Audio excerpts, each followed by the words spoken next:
One way that they could continue to keep the spirits up is the performance of one Owen Pickering, a guy that, listen, I'll eat crow on this.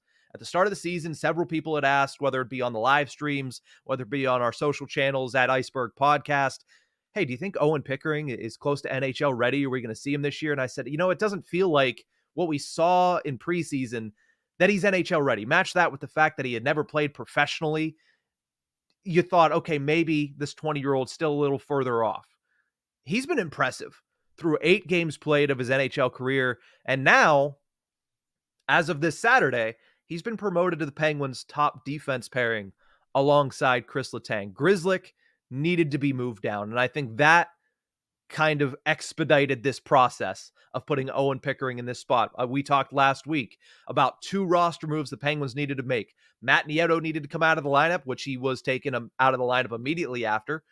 And then Matt Grzelcyk needed to be moved down. That didn't happen immediately, but a very poor performance against the New York Rangers helped move that needle over the finish line for Mike Sullivan. So Owen Pickering goes up.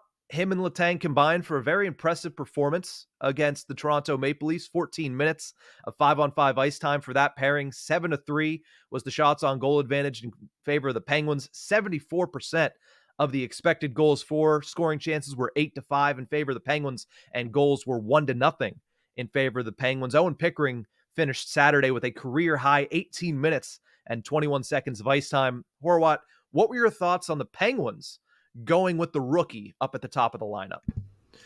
I was a little surprised by it, but also, like we kind of discussed, they're running out of choices. They're running out of options. Yeah. And if it means giving him that sort of chance with Kris Letang, if it means giving Owen Pickering that sort of runway, then by all means. Like I said, I'm not necessarily buying into him being a regular NHLer yet either. But I'll tell you what, I mean, you ride the hot hand as long as you can. Maybe he has a short leash, but as of right now, he's still worthy of the positioning he's getting.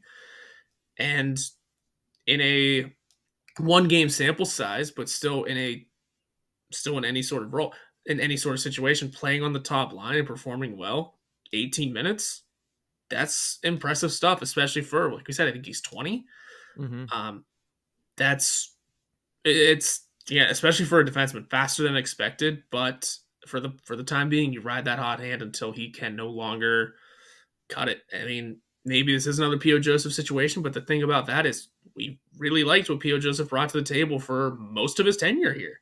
Yeah. So it's a good problem to have, the fact that Owen Pickering is impressing this early on. Yeah, and he's I won't want to say he's the complete package, because it's not like he's going to come up and be a Cale Makar, Adam Fox, like immediately one of the best in the league, but he's a guy that can really mold into different roles, right? He's 6'5", 200, so he's got the body and he uses it. Like, that's the thing. We talked a lot last year about Ryan Graves. He's a towering human, but he doesn't always use it to the best of his ability. Owen Pickering at the age of 20 is showing signs that he knows how to utilize his size and his strength to be able to kind of get the advantage in the defensive zone. Not only that, he is very, very talented with the puck on his stick. He scored 1 goal last week. Should have scored a second one. Was so close to getting a second one at MSG. Rang it off the post as solidly as you possibly can. I've really liked watching Owen Pickering, and this is the thing. Penguins fans have been clamoring to get young talent in here, and not all the time has there been young talent to bring up and watch flourish. Owen Pickering has a lot of talent and has taken so many strides between the last couple of years to get to this point where you watch him and it's impressive. It is impressive. Now, again, is it something where it's sustainable for him to automatically start playing 18, 20, 22 minutes a night, every single night at the age of 20?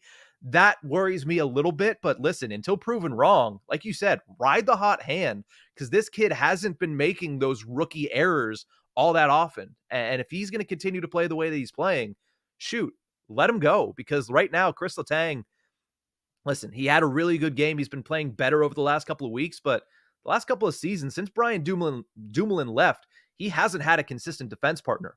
Him and Erik Karlsson have been passing Marcus Pettersson back and forth like a rag doll. So somebody needs to be able to step up on that left side. If it's Owen Pickering, that is the best case scenario for the Penguins because that is an option for the future, especially whenever the future for Marcus Pettersson in Pittsburgh is very up in the air. So